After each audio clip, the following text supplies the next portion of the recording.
Parti. Bonjour à toutes et à tous et bienvenue dans ce webinaire « Le sport dans le programme Erasmus+. Il est destiné à vous, acteurs du sport au sens large, que vous soyez club sportif, fédération, service dans des collectivités, établissements de formation, etc. Ce webinaire a pour objectif de vous montrer toutes les opportunités qui s'offrent à vous dans le programme Erasmus+, pour ouvrir votre structure à l'international et coopérer avec d'autres organisations en Europe. Nous animerons ce webinaire à deux voix, donc moi-même, Laura Rodriguez, chargée de promotion à l'agence Erasmus+, France Éducation et Formation, et ma collègue Aurélie Bézot, chargée de mission sport à l'agence Erasmus+, Jeunesse et Sport basée à Paris. Cette présentation est née du constat entre nos deux agences que de plus en plus d'acteurs du monde sportif s'intéressaient à Erasmus+, sans forcément disposer des clés pour s'orienter dans le programme. Or, il est vrai que la nouvelle programmation du programme Erasmus+ constitue une vraie opportunité. Au-delà d'un budget qui a presque doublé, le programme s'est doté de nombreuses ambitions. Un programme Erasmus+, plus vert, plus digital, plus inclusif et plus participatif, avec donc un budget de 26 milliards d'euros. Surtout, le programme Erasmus+, offre de multiples voies de financement, au-delà du programme Erasmus+ Sport. Le sport peut être une thématique qui peut être portée dans de nombreux autres volets du programme. L'actualité sportive est riche en France et du coup invite nous, les acteurs, à faire de la coopération internationale renforcée et l'échelon européen est souvent l'échelon le plus proche de nous. Paradoxalement, les acteurs du sport sont encore peu présents sur les fonds européens, alors que ce sont ceux qui disposent d'une culture internationale déjà très forte, rien qu'avec le calendrier des compétitions. Voilà comment s'organise le programme Erasmus+. 3 volets différents qui regroupent 6 secteurs éducatifs. Le volet éducation et formation, qui regroupe donc tous les acteurs de l'éducation et de la formation tout au long de la vie, donc à la fois le secteur de l'enseignement scolaire, pour tous les élèves et les personnels de la maternelle au lycée, le secteur de l'enseignement et de la formation professionnelle, pour tous les acteurs, bac professionnel, lycée professionnel, CAP, etc., l'enseignement supérieur pour tous les étudiants et les personnels, donc au-delà du niveau baccalauréat, et l'éducation des adultes qui regroupe toutes les structures de l'éducation populaire, de l'économie sociale et solidaire, tout ce qui est, on va dire, formation tout au long de la vie. 2 autres volets du programme, le volet jeunesse et le volet sport qu'on va présenter plus en détail tout à l'heure. Que ce soit pour l'éducation et la formation, la jeunesse ou le sport, le programme Erasmus+ est divisé en 3 actions clés, dites Key Action ou K ou AC, comme vous verrez les abréviations sur la suite de la présentation. L'action clé 1 est dédiée à la mobilité des individus, l'action clé 2 est dédiée au partenariat et l'action clé 3 est dédiée au soutien à la réforme des politiques publiques. Chaque action clé est reliée à des objectifs, des thématiques et des formats spécifiques de projets que nous allons explorer par la suite. Alors, comme vous l'avez compris, un programme Erasmus+, plusieurs volets et 2 agences. Donc, l'agence éducation et formation, que vous voyez apparaître à gauche, dont je fais partie, c'est donc une équipe de 130 personnes qui est basée à Bordeaux, sous un format de groupement d'intérêt public. On est placé sous la tutelle des différents ministères chargés de l'éducation nationale, de la jeunesse, de l'enseignement supérieur et de la formation professionnelle. Et notre mission à nous, c'est de mettre en œuvre le programme Erasmus+, pour le volet éducation et formation que l'on vient de vous présenter. Et la deuxième agence est basée à Paris. Nous sommes 45 employés et nous sommes aussi un GIP, mais au sein de l'agence du service civique. Nous partageons la même tutelle que l'agence de Bordeaux, mais notre mission est différente. Il s'agit de mettre en œuvre sur le champ national français le volet Erasmus+, dans sa partie jeunesse et aussi le dispositif de volontariat européen, corps européen de solidarité. Nous sommes également point contact national sur Erasmus+ Sport et hébergeons le centre de ressources Salto Euromed qui vise à renforcer la coopération entre les 2 rives de la Méditerranée sur le champ de la jeunesse. Alors, vous l'avez compris, le programme Erasmus, il est organisé par volet, par action clé et il répond à des priorités que la Commission européenne se fixe en matière d'éducation, de formation, de jeunesse et de sport. On retrouve d'abord des priorités transversales du programme Erasmus+. Elles sont communes à tous les volets du programme, à tous les secteurs éducatifs. C'est les grandes priorités du programme 2021-2027. La première priorité est celle de l'inclusion et de la diversité. le programme Erasmus vise à favoriser la participation des structures et des participants ayant moins d'opportunités, les personnes les plus éloignées de la mobilité et de la coopération. Une priorité autour de l'environnement, Erasmus vise à encourager des pratiques éco-responsables, à favoriser l'éducation au développement durable, à la gestion et la mise en œuvre de projets qui contiennent une dimension développement durable, éco-responsabilité. Une autre priorité autour de la transformation numérique, donc utiliser des outils numériques tout au long des parcours de formation, sensibiliser les jeunes, les acteurs du milieu sportif à l'utilisation d'outils numériques pour favoriser donc cette transition numérique, et une priorité autour de la participation à la vie démocratique. L'objectif du programme Erasmus+, c'est de contribuer à la participation, à l'activité démocratique, aux activités sociales, éthiques, etc., pour donner à tout citoyen européen ce sentiment d'appartenance à la communauté européenne. Et chaque volet se dote aussi de priorités spécifiques, au-delà de ce chapeau de priorités transversales que Laura vient d'introduire. Sur Erasmus+ Sport, les priorités sont les suivantes. La première, encourager la participation au sport et à l'activité physique et sportive, donc tout ce qui a trait au sport santé, à la promotion de l'appel de Tartu, à la promotion et à la défense aussi des jeux et sports traditionnels. La deuxième, encourager l'intégrité et les valeurs dans le sport, notamment la lutte contre le trucage, le dopage et la promotion des valeurs du sport. Ensuite, l'inclusion dans et par le sport auprès de publics spécifiques tels que les réfugiés migrants ou les personnes en situation de handicap. Et enfin, le combat contre la violence, le racisme, la discrimination et la radicalisation dans le sport. Sur le secteur jeunesse, nous retrouvons aussi donc des priorités spécifiques qui sont alignées avec la stratégie de l'Union européenne pour la jeunesse sur les années 2019-2027. La première, c'est la promotion de la citoyenneté active, du sens de l'initiative et de l'esprit d'entreprise des jeunes, pour que les jeunes puissent donc promouvoir cet esprit, apprendre et aussi favoriser le dialogue interculturel. La deuxième, c'est le renforcement de la qualité, de l'innovation et la reconnaissance du travail des jeunes ou des travailleurs de jeunesse, notamment le renforcement de la capacité des animateurs, des pratiques en ligne et hors ligne et le partage de méthodes pour toucher les jeunes les plus éloignés. La troisième, c'est le renforcement de l'employabilité des jeunes pour renforcer les compétences clés et les qualifications de base des jeunes et accompagner leur transition vers l'âge adulte, y compris les NEETs. Et la dernière, c'est le renforcement des liens entre la politique, la recherche et la pratique dans le domaine de la jeunesse pour fournir de meilleures preuves de besoins, améliorer l'élaboration des politiques et qu'il du coup, il y ait un meilleur dialogue entre jeunes et politiques de jeunesse en Europe. Alors, quelques priorités du volet éducation et formation. Donc là, vous avez des priorités, on va dire, chapeau sur tous les secteurs, mais chaque secteur éducatif, scolaire, formation professionnelle, enseignement supérieur et l'éducation des adultes, ont leurs propres priorités. Alors, parmi celles qu'on peut citer, la première, c'est donc de renforcer la dimension européenne de l'enseignement et de l'apprentissage, c'est-à-dire échanger des pratiques, voir comment, dans les autres pays européens, comment on enseigne et comment on apprend, tout simplement. Adapter la formation professionnelle aux besoins du marché du travail. Donc, ça, c'est une priorité qui est spécifique au secteur enseignement et formation professionnelle, c'est-à-dire rendre la formation professionnelle en Europe la plus adaptée possible pour faire des jeunes, favoriser, on va dire, leur employabilité et faire d'eux des bons citoyens sur ce marché du travail européen. Développer les compétences transversales et les compétences clés, donc au-delà des compétences scolaires, des compétences métiers. Erasmus veut vraiment favoriser donc toutes ces compétences qu'on appelle les soft skills, qui sont donc des compétences de savoir-être, savoir-faire, savoir-vivre, et les compétences clés. Tout cela donc pour une priorité générale qui est donc la création d'un espace européen de l'éducation et de la formation.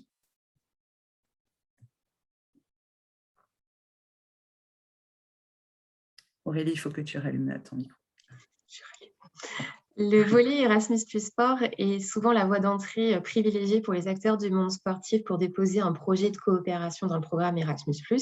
Il est vrai que les opportunités offertes sont les suivantes. L'idée, c'est de générer, partager, diffuser des expériences et des savoirs sur diverses problématiques européennes du sport, celles qui sont notamment sur les plans triennaux de la commission liée au sport ou dans le livret blanc, donc lutte contre l'inclusion, lutte en faveur de l'inclusion, promotion du sport comme outil éducatif, etc.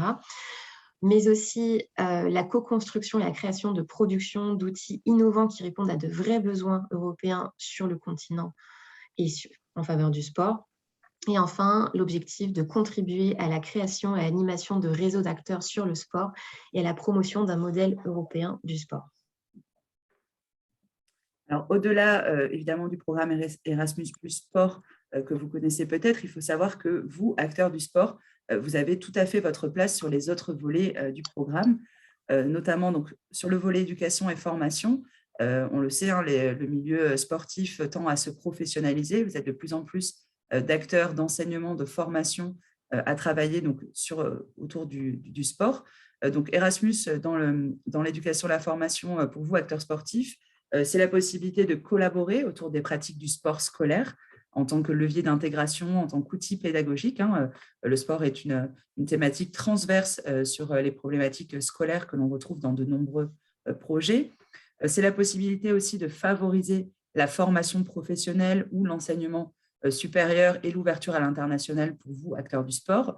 Et enfin, c'est la possibilité de collaborer, échanger des pratiques autour du rôle du sport dans l'éducation et la formation tout au long de la vie. Donc, comme le disait Laura, le sport peut être une thématique vraiment transverse et Erasmus+ Sport ne constitue pas la seule voie d'entrée.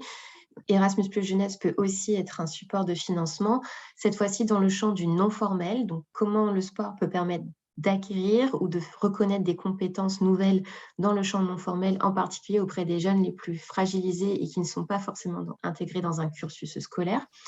Comment le sport peut être aussi un levier pour échanger, favoriser le multilinguisme, le sentiment d'appartenance à l'Europe et aussi l'inclusion.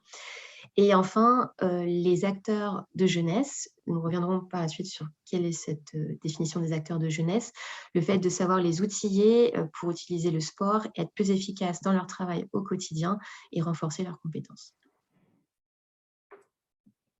Alors, nous allons voir maintenant des exemples de projets, des exemples de possibilités de financement sur les différentes actions clés du programme que vous a présenté Aurélie en début de webinaire. Donc, on va voir deux actions clés en particulier. La première, l'action clé 1, la mobilité. Et ensuite, nous verrons l'action clé 2, les partenariats. Donc, commençons par la mobilité. Donc, la mobilité, action clé 1, elle regroupe tous les secteurs, ou presque, on verra une particularité pour le sport. Sur les volets éducation et formation, on parle de mobilité de personnel ou de mobilité d'apprenants, c'est-à-dire que tous les personnels, de l'enseignement scolaire à l'éducation des adultes, que ce soit donc des enseignants, des formateurs, des personnels de direction, d'administration, mais aussi tous les agents de collectivité qui interviennent sur les temps scolaires et périscolaires, peuvent partir en mobilité, se former, observer des pratiques. C'est aussi donc possible pour les apprenants, donc par la mobilité des élèves, des apprenants, des apprentis, des étudiants, des apprenants du secteur éducation des adultes. Ça, c'est aussi une nouveauté sur le programme. Donc pareil, tous ces apprenants peuvent partir, effectuer une partie de leur scolarité, un stage, rencontrer d'autres élèves via le programme Erasmus+. Sur le volet jeunesse, l'action clé 1 permet de financer 3 formats de projets: les échanges de jeunes, la mobilité des acteurs de jeunesse et la participation des jeunes, qui est aussi une nouveauté. Sur le volet sport, il n'existe pour l'instant pas d'action dite de mobilité. Cependant, il est prévu qu'une action mobilité des coachs sportifs qui soit gérée à l'échelle de chaque pays soit lancée prochainement, peut-être pour 2023. Donc, nous allons maintenant entrer dans les exemples et vous expliquer qu'est-ce que l'action clé 1, donc sur le volet jeunesse, les actions d'échange de jeunes. Donc, il s'agit de projets éducatifs qui offrent à des groupes de jeunes âgés de 13 à 30 ans, entre 16 et 60 jeunes, et issus d'au moins 2 pays différents, l'occasion de se rencontrer et d'apprendre à mieux se connaître autour d'un thème d'intérêt commun. Et cela pendant une durée de 1 à 3 semaines. Donc, l'idée de ce format de projet de rencontre, c'est de développer des compétences, de prendre conscience des réalités sociales et culturelles différentes et de découvrir d'autres cultures, habitudes ou styles de vie. Ce n'est pas une colonie de vacances et c'est obligatoirement dans le champ hors structure scolaire ou professionnelle. Un exemple de projet qui a été porté par la ville de Nanterre, c'était à l'occasion du renouvellement des Olympiades d'écoliers qui sont organisées par cette ville. 19 jeunes âgés de 17 à 28 ans et en situation de handicap mental sont venus avec leurs éducateurs d'Italie ou de Belgique, et puis donc de France, faire les reporters journalistes et créer des contenus digitaux à l'occasion de l'événement. Et l'idée, c'était de sensibiliser les écoliers au handicap en se faisant interviewer par des journalistes en situation de handicap mental, changer le regard et favoriser l'inclusion de ces jeunes en situation de handicap à travers le sport. L'autre action portée sur le volet jeunesse de mobilité, action clé 1, c'est la mobilité des acteurs de jeunesse. Cette mobilité, elle vise à favoriser la rencontre et les échanges de pratiques entre les acteurs sur une durée de 2 jours à 2 mois. Qu'est-ce qu'un acteur de jeunesse? C'est toutes les personnes qui œuvrent dans le champ de la jeunesse de manière bénévole ou professionnelle sans limite d'âge. Donc, par exemple, des animateurs de jeunes, des travailleurs sociaux, des élus, ou techniciens issus d'associations et de mouvements d'éducation populaire ou travaillant dans des collectivités territoriales. Jusqu'à 50 acteurs de jeunesse peuvent être réunis au cours d'un projet. Et l'idée, c'est que ce type d'activité contribue au renforcement de leurs capacités et qu'il y ait un impact clair dans leur travail au quotidien par la suite avec la création de nouveaux outils ou de méthodologies. Prenons l'exemple d'un projet portugais qui a réuni pendant 9 jours près de 32 travailleurs de jeunesse issus de 9 pays. Et l'idée de ce projet, c'était que à l'issue, l'ensemble des professionnels repartent avec les bases d'une boîte à outils sur le sport comme outil d'inclusion en ayant échangé, partagé des problématiques ensemble.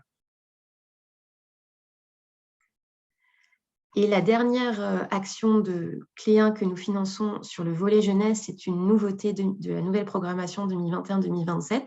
C'est l'action dite participation des jeunes. Pour ceux qui connaissaient avant, c'est l'action clé 3, dialogue structuré. Cette action soutient des projets hors cursus scolaire ou professionnel qui se déroulent à échelle locale, nationale ou transnationale, portés par des jeunes en groupe informel de 13 à 30 ans ou des organisations de jeunesse, afin d'encourager, favoriser et faciliter leur participation des jeunes à la vie démocratique de l'Europe. Donc, ça peut prendre le format d'ateliers, de débats, de jeux de rôle, de formations, réunions, consultations, événements, et notamment des rencontres entre des jeunes et des décideurs politiques. Un exemple d'un projet porté par la Fédération sportive et culturelle de France sous l'ancien format de la programmation qui durait jusqu'en 2020, le projet So Leader. Donc, ce projet avait pour objectif d'organiser des rencontres de réflexion entre jeunes autour de thèmes précis afin de les permettre de s'interroger sur leur engagement. Le constat étant que de moins en moins de jeunes s'engageaient dans les structures sportives de manière bénévole, que le tissu associatif se renouvelait de moins en moins. Et du coup, comment favoriser l'engagement de ces jeunes et faire finalement qu'ils soient dans une société plus solidaire et plus inclusive. Et ils se sont notamment penchés sur les propositions des prétendants à la présidentielle en faveur des jeunes. Et à la fin, ils ont rencontré des élus et des experts et des chefs d'entreprise pour partager leurs idées. Et l'idée était de poser les bases d'un incubateur de jeunes leaders actifs dans le milieu sportif associatif. Alors, sur le volet donc, éducation et formation, différents types de projets sur la thématique sport ou regroupant des acteurs du milieu sportif. Alors, un premier temps donc, sur la mobilité dans l'enseignement scolaire, donc un des secteurs du volet éducation et formation. Donc, la mobilité dans l'enseignement scolaire, elle permet donc aux élèves et au personnel, donc de la maternelle au lycée, des voies générales et technologiques, de partir, se former, faire une partie de leur scolarité, aller rencontrer des pairs, échanger des pratiques, observer des pratiques dans notre établissement scolaire. Différents types d'activités en fonction évidemment du statut de la personne, que ce soit donc pour les personnels ou pour les apprenants. Différents types de projets peuvent être envisagés ici. On peut imaginer par exemple des projets portés par une collectivité territoriale qui permettraient aux enseignants, mais pas que, aussi aux agents par exemple de la collectivité. On pense à tous les agents par exemple qui pourraient intervenir sur les champs scolaires, périscolaires, notamment lors d'étapes, de partir observer des pratiques d'homologues européens autour de la pratique sportive à l'école. Ça pourrait être une idée de projet.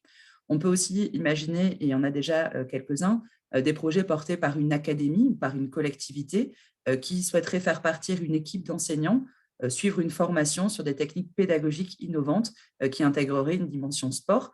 Certaines académies se sont lancées sur ce sujet-là et on voit que c'est des projets très porteurs qui permettent de travailler en interdisciplinarité sur cette thématique-là, et tout simplement des projets portés par un ou plusieurs établissements scolaires qui pourraient, par exemple, organiser une rencontre d'élèves de plusieurs classes européennes avec une compétition sportive qui serait donc un outil d'apprentissage des langues, par exemple, ou un outil d'inclusion. Donc ça, c'est pour le secteur enseignement scolaire.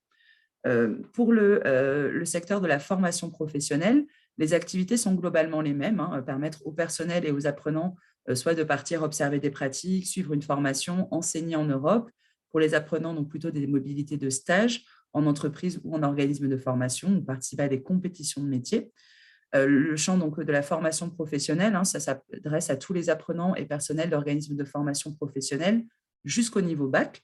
Donc, pour vous, acteurs du sport, c'est tous les apprenants, toutes les structures de formation professionnelle, par apprentissage ou non, qui préparent notamment à tous les brevets d'État, de jeunesse et sport notamment. Un exemple de projet, c'est un projet porté par le CFA Sport et Animation des Pays de la Loire, qui a porté un projet en consortium, c'est-à-dire qui regroupe plusieurs établissements. Donc, le CFA Sport et Animation des Pays de la Loire pilote un consortium d'établissements qui regroupe plusieurs UFA, des unités de formation d'apprentis, que ce soit donc des Francas, des CMEA, les familles rurales de Pays de la Loire, la Ligue de basket. L'objectif étant de permettre aux apprentis, aux demandeurs d'emploi ou aux personnes en reconversion professionnelle et à leurs formateurs de vivre une expérience professionnelle en Europe. Les bénéfices qu'on voit sur ce type de projet, c'est d'inscrire une mobilité dans un référentiel pédagogique, donc des différents diplômes qui sont préparés. Et pour les employeurs et les formateurs, c'est de voir une évolution des pratiques professionnelles et l'internationalisation des réseaux. Voilà pour cet exemple sur la formation professionnelle. On retrouve aussi des établissements d'enseignement supérieur liés au sport qui déposent sur le volet éducation et formation sur l'action clé 1, mobilité. Donc, la mobilité pour l'enseignement supérieur, elle s'adresse à tous les étudiants, les personnels des structures de l'enseignement supérieur, c'est-à-dire post-baccalauréat. Elle implique un préalable dans le programme qui est l'obtention de la charte de l'enseignement supérieur, la charte ETCHE. Pour les activités, on est sur des choses semblables, donc aller observer des pratiques, se former ou partir faire donc une période de ses études de stage à l'étranger. Un exemple par un projet donc, porté par Amos, donc Sport Business School, qui est une école de formation d'enseignement supérieur qui est spécialiste dans la formation au métier du sport. Donc là, l'idée était de permettre aux étudiants qui sont en formation responsable marketing et événementiel sport et à la formation management d'organisation sportive de faire une partie de leur cursus, de leur parcours international et d'étudier donc une partie de leur scolarité à l'étranger qui répond bien sûr en fait aux besoins de ce type de diplôme d'internationalisation, de montée en compétences linguistiques évidemment, notamment l'idée de maîtriser l'anglais, important pour ce type de diplôme, et donc la possibilité de s'adapter au mieux au sein d'événements multiculturels et internationaux. Nous allons maintenant passer à l'action clé 2, intitulée « Partenariat pour la coopération ». Cette action, il existe deux types de formats de projet, tous secteurs confondus, les partenariats de coopération et les partenariats de petite échelle, avec cependant une toute petite spécificité sur le secteur sport, où il y a un format événementiel appelé manifestation sportive à but non lucratif. Alors, l'objectif de ces projets de partenariat, c'est donc viser à soutenir l'apprentissage entre les pairs, l'échange de bonnes pratiques et l'échange d'expériences au niveau européen. L'idée, c'est de travailler sur de la coopération entre structures pour améliorer nos pratiques, nos techniques d'apprentissage et, on va dire, obtenir des résultats qui vont modifier un petit peu notre manière de travailler. Donc, comme le disait Aurélie, deux types de partenariats, les partenariats simplifiés et les partenariats de coopération. Alors, pour les partenariats simplifiés, on est sur des projets qui peuvent être des premiers projets. Ça s'adresse potentiellement aux novices, aux personnes qui se lancent dans la coopération européenne. L'idée, c'est de soutenir notamment l'inclusion des groupes cibles ayant moins d'opportunités. Donc, ça peut s'adresser aux structures qui vont vraiment avoir un effort en termes d'inclusion, de diversité des participants. Et l'objectif, c'est vraiment de commencer, d'amorcer, on va dire, une première étape de coopération internationale au niveau le plus local. Le deuxième format de projet, le partenariat de coopération, est ce qu'on pourrait appeler le deuxième étage de la fusée des partenariats. Il vise d'abord à accroître la qualité et la pertinence de structures et menant déjà des activités de coopération, de développer, de renforcer des réseaux de partenaires et aussi de répondre aux besoins et aux priorités communs dans le programme Erasmus+. La différence se fait dans le fait que le projet se veut plus innovant et apporte par l'apport d'une réponse structurée et concertée à des problématiques identifiées dans le programme Erasmus+. Donc, on est vraiment sur un format de projet qui est un petit peu plus poussé et un petit peu plus ambitieux et moins ciblé pour des primo-demandeurs. On va passer maintenant à des exemples et on va commencer avec le volet jeunesse. Donc, qu'est-ce qu'un partenariat de coopération? Donc, ce fameux format de projet un peu plus ambitieux et poussé. Déjà, les partenariats de coopération ont un côté un petit peu plus scientifique. Il doit permettre de faire avancer la réflexion et l'état des lieux européens sur une thématique, cela pendant une durée de 1 à 3 ans, avec au moins 3 pays qui participent. Des activités d'apprentissage, d'enseignement ou de formation peuvent être mises en place à l'occasion pour les participants, mais aussi les groupes cibles du projet, afin de soutenir la mise en œuvre et la réalisation des objectifs du projet.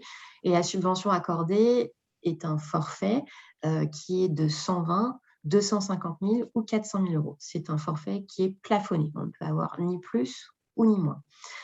Un exemple d'un projet financé sur le volet jeunesse porté par le CREPS Île-de-France. C'était un projet en lien avec la lutte contre la radicalisation. Vous verrez que finalement, il aurait pu s'inscrire sur le volet Erasmus+ Sport, mais du moment qu'il cible l'outillage des acteurs de jeunesse, il a pu émerger sur Erasmus+ Jeunesse. Donc, l'idée de ce projet, c'était qu'on partait du constat qu'il y avait un contexte d'accroissement des phénomènes de radicalisation qui mènent à des violences commises par un certain nombre de jeunes. Et ce projet, Sports Identity, visait à réaffirmer le rôle du sport et de ses valeurs positives comme levier d'éducation, notamment pour une citoyenneté active face aux idéologies extrémistes. Et le but du CREPS et de ses partenaires, c'était de créer une boîte à outils avec un kit pédagogique, des MOOC de formation destinés aux éducateurs sportifs pour les aider à détecter chez les jeunes des potentiels cas de radicalisation, mais aussi les aider à identifier des compétences comme le travail d'équipe, le leadership, la résolution de problèmes et la pensée critique et éventuellement combattre tout phénomène de radicalisation. Il n'existe pas pour le moment de projet exemple sur les partenariats simplifiés dans le volet jeunesse. Ce qu'il faut retenir sur ce format d'activité, et ça sera d'ailleurs commun aussi aux partenariats simplifiés sport et éducation-formation, c'est que les montants de subventions sont plus faibles, 30 ou 60 000 euros. La durée du projet est plus courte, 6 à 24 mois, avec des impacts à plus petite échelle. Comme le disait Laura, ce format de projet cible les structures qui débutent dans les fonds européens et qui n'ont peut-être aussi pas forcément l'expérience pour mener encore des premiers projets. Et l'idée, c'est de mettre le pied à l'étrier en faisant un projet de coopération au moins entre 2 pays. Donc, pas de format de projet, mais on peut très bien imaginer, du coup, parmi des activités éligibles, mener une visite d'études ou de réunion de travail entre partenaires pour travailler ensemble sur une problématique, faire des formations, des séminaires ou du job shadowing, c'est-à-dire, on va dire, comme de l'observation pendant plusieurs jours chez son partenaire. Et donc, parmi les pistes de projet que nous vous proposons, un échange de pratiques sur des méthodologies non formelles utilisant le sport ou des créations d'outils pour mieux cibler les jeunes avec moins d'opportunités et développer leurs compétences non formelles dans le champ du sport. On retrouve donc le format de partenariat coopération sur le volet sport. Donc, je ne reviens pas sur la typologie du projet car c'est exactement la même que celle que j'ai introduite précédemment. Plus vous montrer et vous expliquer l'exemple de projet porté par EASE, l'Association européenne des employés du sport, et que vous compreniez finalement l'exigence scientifique et innovante attendue sur ce format de projet. Le projet de EASE, c'est European Social Charter for Sport Events. L'idée est de créer une charte sociale européenne de référence pour les grands événements sportifs internationaux. C'est un secret pour personne, nous allons accueillir de nombreux événements sportifs internationaux sur le continent européen et il y a une expertise sociale à valoriser sur le continent.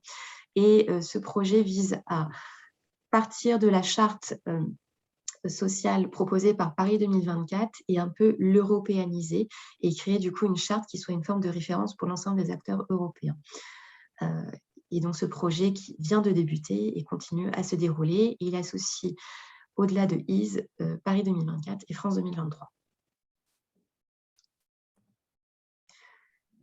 Sur les partenariats simplifiés, on a les formats de petits projets collaboratifs qui existaient sur l'ancienne programmation, mais dont la philosophie se rapproche et dont, du coup, nous pouvons vous introduire un exemple sur Erasmus + Sport, un projet porté par le club de basket Paris Basket 18, situé dans le 18e arrondissement de la ville de Paris.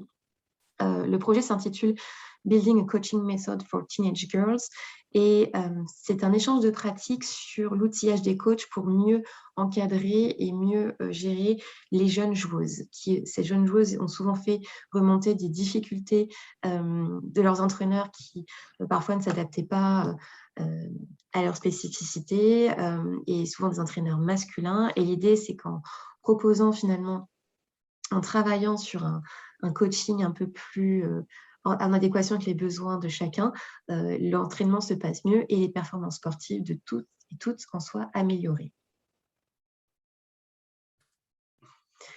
Et donc, comme je le précisais plus tôt, sur le volet Erasmus + Sport, sur l'action clé 2, il existe un format de projet événementiel. C'est uniquement sur le volet sport. Et ce format de projet événementiel est extrêmement concurrentiel. Seulement une douzaine de projets sont financés chaque année sur le continent européen.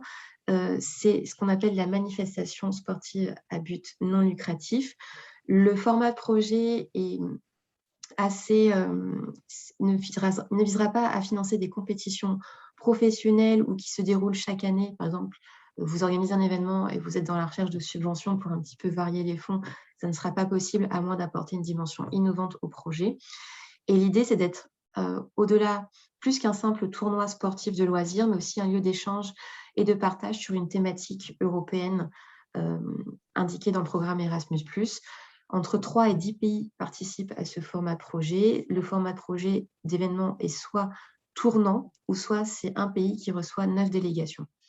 Et la subvention entre 200, 300 ou 450 000 euros, suivant l'ampleur et le format du projet. Un exemple de projet porté par la Fondation Alice Mia, le Queen Rugby 7 Festival. Donc, il s'agit du premier tournoi amateur, donc non professionnel, de rugby à 7 féminin, premier tournoi de la sorte en Europe. Et au-delà de ce tournoi, l'idée, c'est de faire un lieu d'échange et de réflexion sur des thématiques spécifiques, notamment sur l'endométriose, le leadership, comment devenir arbitre quand on est une femme, et aussi sur la citoyenneté européenne. Ce projet se déroulera en juin prochain. Alors, quelques exemples maintenant de ces projets de partenariat sur les volets éducation et formation. Comme l'a précisé Aurélie, c'est des formats, on va dire, qui sont un petit peu nouveaux dans le programme. Donc, quelques-uns des exemples là sont des exemples qui ont été portés sur d'anciens formats. Donc, on va dire, le cadre est similaire, mais il y a quelques nouveautés. Donc, les partenariats simplifiés, même typologie que ceux sur sport ou jeunesse, des projets plutôt courts, 6 à 24 mois, avec 2 forfaits, et donc au moins 2 organisations basées dans 2 pays différents. Un projet qui a eu lieu donc, sur l'ancienne programmation, mais qui est tout à fait valable sur cette nouvelle programmation, qui pourrait rentrer dans le cadre de ces partenariats simplifiés sur le secteur de l'enseignement scolaire. C'est un projet donc, autour des valeurs de l'olympisme en Europe, excellence, respect et amitié. Donc, c'est un projet de partenariat qui a été porté donc, par 3 collèges de Normandie et 3 collèges grecs, auxquels sont associés différents partenaires, le comité régional olympique, l'Union nationale du sport scolaire, des services sportifs de la ville de Caen et quelques champions olympiques. L'objectif, c'était vraiment de travailler autour de grandes thématiques que sont donc l'inclusion et la mixité dans le sport, les valeurs de l'olympisme et les valeurs sportives et les stéréotypes dans le sport. Ce n'est pas pour rien que les partenaires choisis sont des partenaires grecs. Là, l'idée, c'est vraiment de travailler sur justement le berceau de l'olympisme, de la démocratie, et d'utiliser vraiment ces valeurs olympiques pour, on va dire, travailler de manière plus générale sur le sentiment de citoyenneté européenne en utilisant, on va dire, le sport comme un outil de travail sur cette dimension-là. Pour les partenariats de coopération sur l'enseignement scolaire, donc plus gros projet, pour l'instant, peu de projets déposés par des acteurs du monde sportif sur ces partenariats-là. Quelques exemples, l'objectif des partenariats de coopération sur les volets éducation et formation, mais pas que, c'est vraiment de mêler différents acteurs qui viennent de différents milieux. Donc là, on peut imaginer par exemple des partenariats qui mêleraient des clubs sportifs, des collectivités, des établissements scolaires, des fédérations, des associations, des centres de recherche pour vraiment, on va dire, travailler ensemble sur une thématique sportive qui répondrait aux priorités de l'enseignement scolaire. Donc, on peut imaginer notamment des projets autour du sport et du bien-être scolaire.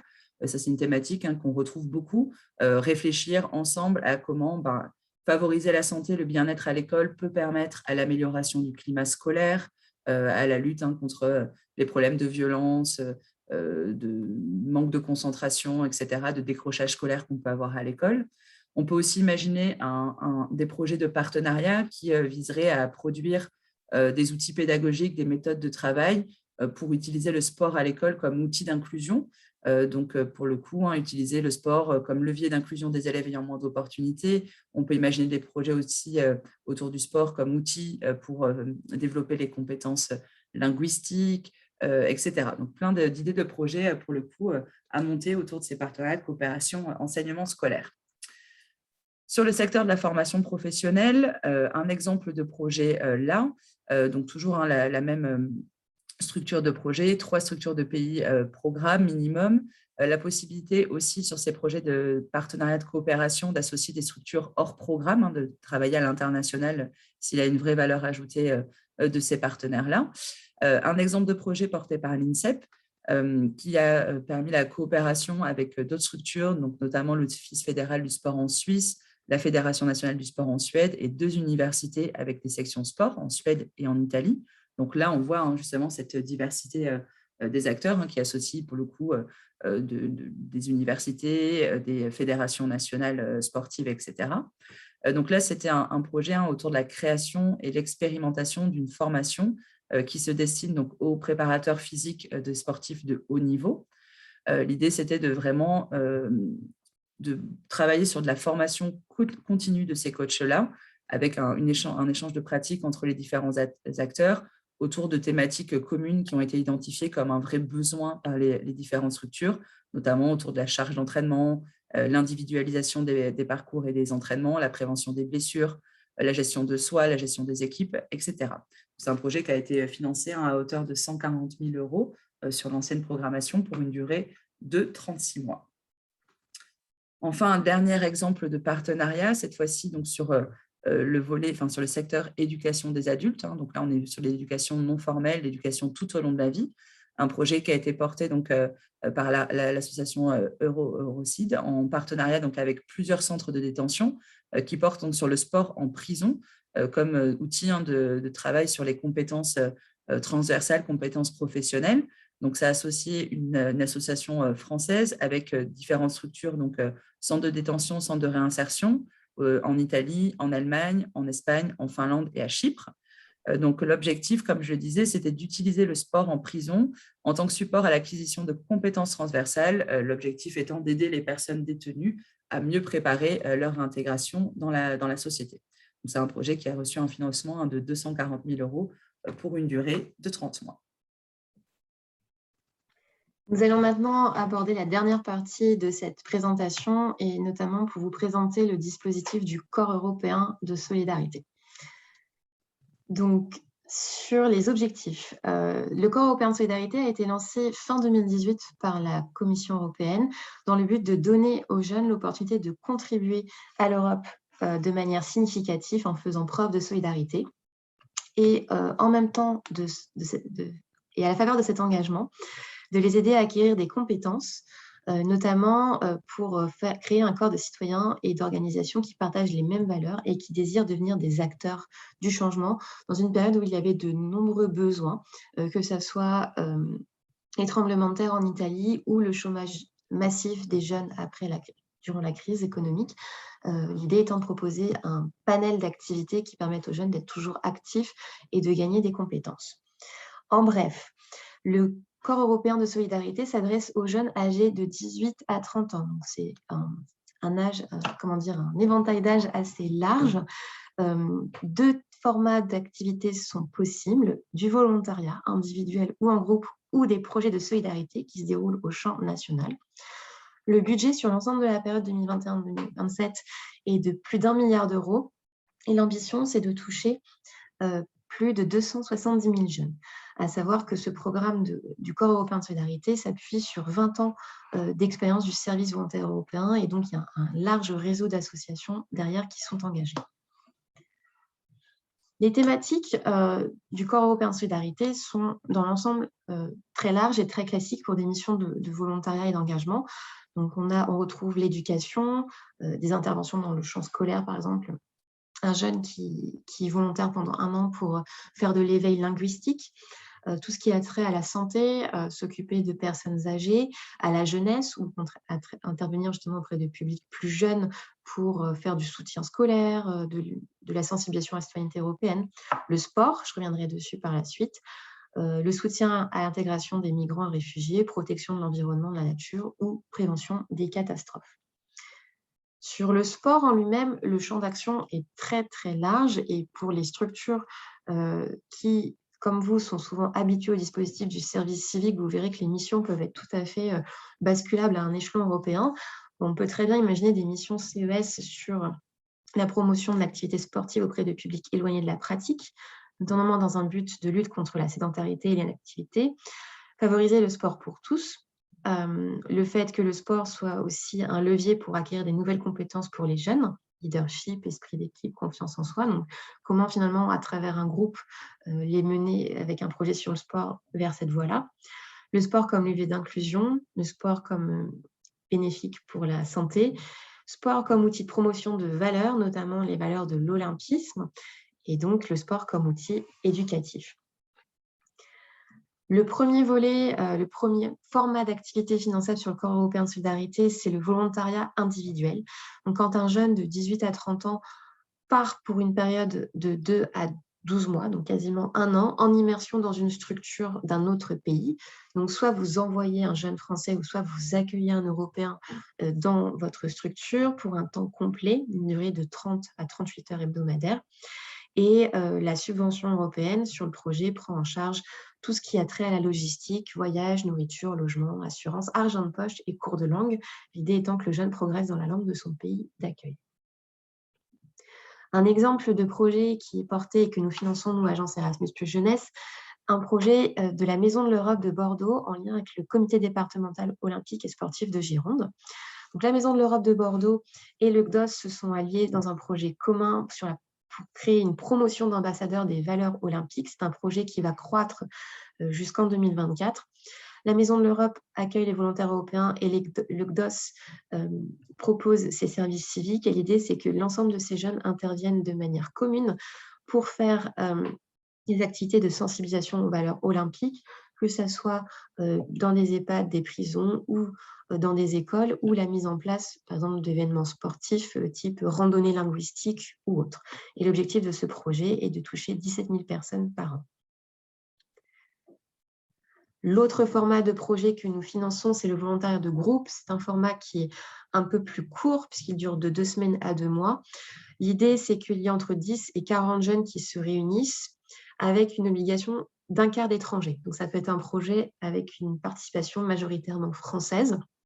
Ça se rapproche de l'échange de jeunes. Donc, il faut, pareil, c'est à discuter suivant l'idée de votre projet, quel est le meilleur format de financement. Mais là aussi, nous prenons en charge l'ensemble de la logistique et des frais liés à la présence des jeunes. Donc, un exemple de projet porté par une fédération, la Fédération du vol en planeur, en lien avec le CRIJ Grand Est. C'est un projet qui n'a pas pu se réaliser en raison de la crise sanitaire, mais qui peut vous donner une idée de ce qui est faisable sur ce champ de programme. Donc, la Fédération du vol en planeur organisait le mondial du vol en planeur dans la région Grand Est. Et ils avaient repéré plusieurs services civiques à haut potentiel qu'ils voulaient remobiliser pendant l'événement. Et en même temps, certaines fédérations européennes partenaires voulaient leur envoyer des jeunes bénévoles pour participer à l'événement et être volontaires pendant le championnat.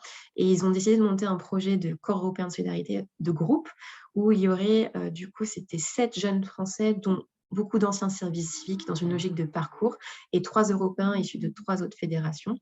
Et ce groupe de jeunes aurait eu la charge de mettre en place des ateliers, des animations, notamment à destination des plus jeunes pendant le championnat, d'organiser une soirée internationale et aussi de mettre en œuvre pendant l'événement la charte sport et développement durable du ministère chargé des sports.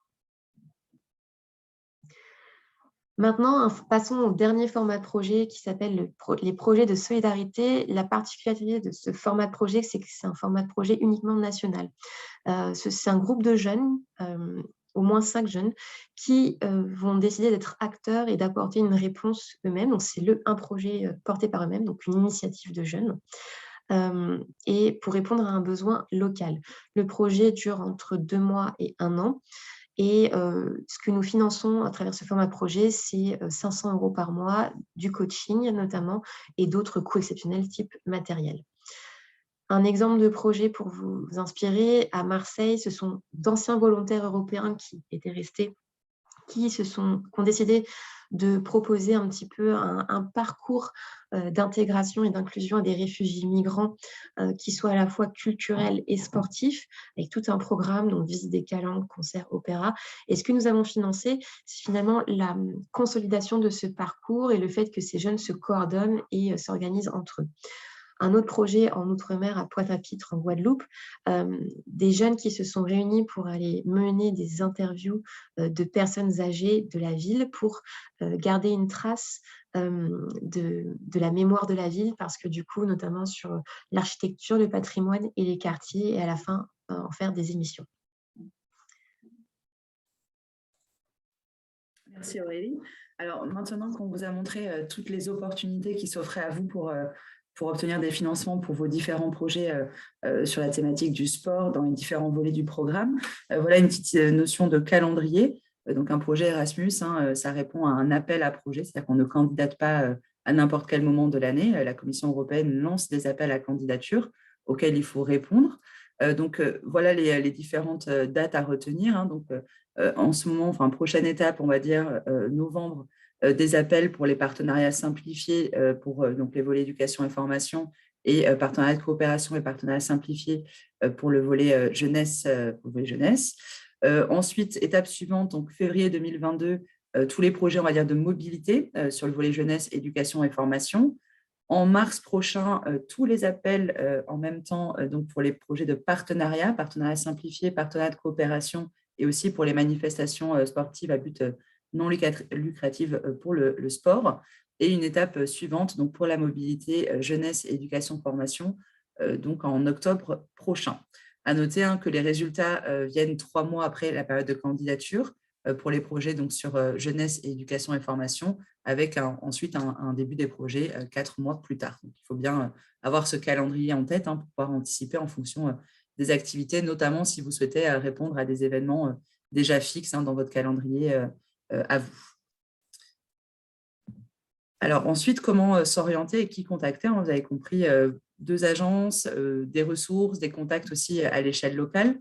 La première chose, bien sûr, c'est d'aller vous renseigner sur les différents sites Internet des agences, donc 2 sites Internet, le site de l'agence Erasmus+, Éducation et Formation, sur lequel vous avez le lien, et le site de l'agence Jeunesse pour les projets Jeunesse et Sport, à savoir que Aurélie, donc ma collègue, est pour le coup point national d'information pour le volet sport. Vous l'avez compris, c'est un volet qui est géré par l'agence exécutive à Bruxelles, mais l'agence Jeunesse accueille donc ce point d'information national. Donc pour tout accompagnement, démarche de projet sur le volet sport, contactez Aurélie. Un site d'accompagnement spécifique sur éducation et formation qui est Mon Projet Erasmus+. Donc là, c'est vraiment le site destiné aux candidats pour vous orienter dans le programme. Si vous vous rapprochez d'un projet qui touche, on va dire, au secteur scolaire au sens large, L'idée, c'est d'aller voir un peu ce qui se passe au niveau des services de relations internationales et de coopération de l'académie. C'est vraiment les DAREC qui pilotent au niveau des académies toutes les actions européennes internationales, mais aussi en matière de sport. Donc, n'hésitez pas à vous rapprocher. Et ensuite, pour les deux agences, pour tous les volets du programme, des relais au niveau local. Donc, le réseau des développeurs, qui oriente sur tous les volets du programme, au moins un premier niveau d'information, d'accompagnement. Évidemment, les règles de votre académie. Donc, vous avez en lien le contact, notamment pour les différents DRAGES, donc au niveau local. Alors, nous avons terminé cette première partie de présentation des différentes possibilités. Nous allons maintenant donner la parole à Benjamin Bier, qui est accepté avec beaucoup d'entrain de venir témoigner sur ce webinaire-là. Donc, Benjamin, qui est chargé de mission Relations internationales et coopération européenne, qui fait partie du réseau ENOS, pôle ressources nationales sport de nature, et donc rattaché au CREPS Wallon-Pont d'Arc, qui, vous allez le voir, a une expérience très large des différents secteurs et volets du programme Erasmus+, et qui va vous expliquer un petit peu la démarche qu'il a suivie pour justement internationaliser ses pratiques. Benjamin, on te laisse la parole. Merci beaucoup, Laura. Donc, moi, en quelques mots, ce que je pourrais vous dire, c'est que le projet dont je vais vous parler, qui est la source, en fait, de la démarche d'internationalisation de l'établissement que je représente aujourd'hui, a enclenché ces démarches avant que je rejoigne l'organisation, et ce qui est donc aussi un indicateur que ces projets qu'on essaie de monter, il ne faut pas les monter tout seul, parce que c'est vrai que la vie des professionnels dans les organisations, elle peut amener des personnes à quitter les organisations à un certain moment, et ce qui explique aussi que ce sont des projets qui tous, et c'est peut-être un message clé que je voudrais faire passer, puisqu'on me donne l'occasion de témoigner sur ces projets, de l'importance d'ancrer ces projets dans un travail d'équipe au sein de l'organisation. Donc le projet dont moi je voudrais vous parler, c'était un projet qu'on a posé en 2016, donc c'était l'ancienne génération de programmes sur les politiques sport qui s'appelait BOSS. Et l'idée de ce projet, c'était un petit peu de regarder quel était l'impact sociétal des sports de nature, puisque l'organisation que je représente a un savoir-faire certain sur les questions de sport de nature pour le compte du ministère des Sports, avec un volet formation porté par le CREPS, puis un volet peut-être plus expertise, travail de réseau, qui est porté par le pôle ressources nationales des sports de nature auquel j'appartiens. Donc ce travail, on a voulu à un moment donné le faire non seulement avec des acteurs nationaux qui étaient impliqués dans un projet, mais également aller chercher des compétences dans d'autres pays européens. Et pour ça, l'outil qu'on avait, on avait créé un réseau européen qui s'appelle ENOS, le réseau européen des sports de nature. Mais pour aller plus loin dans le travail de concertation, au-delà des rencontres qu'on pouvait faire avec les partenaires lors d'événements, de conférences ou de manifestations, on s'est rendu compte de l'importance d'avoir un projet qui pourrait structurer un petit peu les choses. Et c'était vraiment, je pense, la plus grande plus-value de ce projet, c'était de dire, voilà, pendant 3 ans, on va travailler ensemble de manière régulière, on va se donner des objectifs ensemble. Et en fait, ce processus-là, il a été extrêmement structurant. Je crois que c'est vraiment quelque chose de central dans l'impact que ce genre de projet peut avoir, c'est à quel point ça peut structurer à la fois un travail en interne, mais aussi tourner vers l'extérieur. Le projet lui-même, il avait pour objectif effectivement de dire voilà en quoi les sports de nature peuvent répondre à des politiques publiques, y compris européennes, et puis aussi de créer une boîte à outils très pratique pour les acteurs du sport de nature. Et sur ces deux aspects-là, on a atteint des objectifs, certains très bien, certains ont été dépassés, puis d'autres un petit peu en dessous. C'est un petit peu comme dans un travail classique, dans une équipe ou dans une organisation. On n'atteint pas forcément toujours les objectifs. Donc, on a, depuis cette expérience qui donc remonte à 2016 pour le départ du projet, qui s'achève en 2019, essayé de travailler à essayer d'intégrer les nouvelles connaissances qu'on avait, les nouveaux savoir-faire pour aller plus loin. Et ce qui est peut-être intéressant par rapport à tout ce qui a été présenté au cours de ce webinaire, c'est de pouvoir, pour nous, témoigner de la facilité qu'on éprouve aujourd'hui à passer d'un volet du programme Erasmus à un autre. Et ce qui nous a permis au cours des 2 dernières années d'être à la fois partenaire de projets sport dans la lignée de ce qui avait été fait avec le projet initial, mais également de rejoindre des consortiums qui travaillaient sur le volet formation professionnelle, puisque le CREPS travaille sur de la formation professionnelle des éducateurs sportifs, et puis également de considérer d'autres entrées comme de la mobilité pour les stagiaires, pour les apprenants, en allant un petit peu chercher les politiques qui se rattachaient au niveau européen, au travail qu'on faisait au niveau régional ou national ou local. Donc aujourd'hui, on a déposé une candidature pour la charte ETCHE de l'enseignement supérieur qui va concerner un certain public dans notre établissement. On est en train de considérer émarger sur le programme jeunesse et travailler sur des problématiques d'inclusion dans nos formations et sur les publics qu'on touche. Et puis, on continue naturellement, puisqu'on a une fibre sport très marquée, à travailler sur les politiques sport. Donc, ça, c'est vraiment un élément important, cette porosité, et qui nous permet également aujourd'hui de considérer également aller chercher des crédits sur des programmes qui étaient peut-être plus éloignés de nous sur les thématiques environnement. Avec le projet LIFE, on est en train d'enclencher des démarches dans ce sens-là. Et c'est là, en fait, où on voit à quel point, à partir d'un projet qui, à la base, est unique, dont on pense voir la fin, de voir à quel point ça peut ouvrir sur des perspectives nouvelles et une stratégie d'internationalisation avec une équipe qui se structure aujourd'hui autour de ses compétences et le montage même dans notre établissement d'un centre européen des sports de nature. C'est un petit peu l'ambition qu'on a aujourd'hui et c'est vraiment quelque chose sur lequel on a pu être accompagné à la fois par l'expérience des partenaires qui nous ont rejoints, parce que quand le CREPS a posé le dossier le premier coup, il n'avait jamais travaillé sur ces thématiques-là. Et donc, les partenaires eux-mêmes sont arrivés avec leur bagage, leur expérience. Certains avaient posé un projet précédemment et ont pu accompagner, mais également l'agence française qui, aujourd'hui, on travaille avec les deux agences, mais à l'époque, on avait effectivement beaucoup d'intérêt ou de bénéfices à travailler avec l'agence située à Paris sur le programme Jeunesse et Sport, et de voir en quoi l'agence pouvait nous accompagner, puis aussi à l'agence européenne avec laquelle on a eu des contacts lorsqu'on avait des problèmes pendant le projet, lorsqu'on avait des choses qu'on voulait faire évoluer un petit peu, d'avoir ce dialogue-là toujours ouvert. Donc voilà un petit peu ce que je peux rapporter de cette expérience et en quoi elle a été bénéfique pour nous dans notre organisation.